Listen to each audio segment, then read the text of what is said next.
Hello!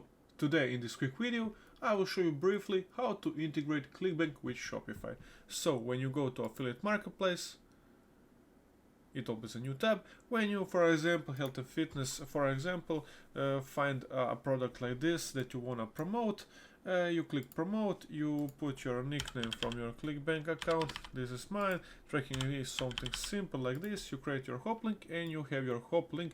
If people click on that link and buy that product or take the job that you are promoting, you will get the compensation from each bar that you sell from your link. So how you can promote it to Shopify? You can go Shopify or make your account. You can make a simple step-by-step online site.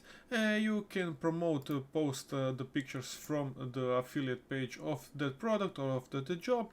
Make that site, make that like for example a buy button. You put your hop link on that button, and when somebody, for example, clicks buy on Shopify, buy that product, it takes them to the manufacturer of that product, for example this product, and if they buy it you will get your conversation. And that is how briefly and simply you can integrate Clickbank with Shopify. Thank you guys for watching. If you have some questions or something more for explaining, check our YouTube down below, and see you in the next one.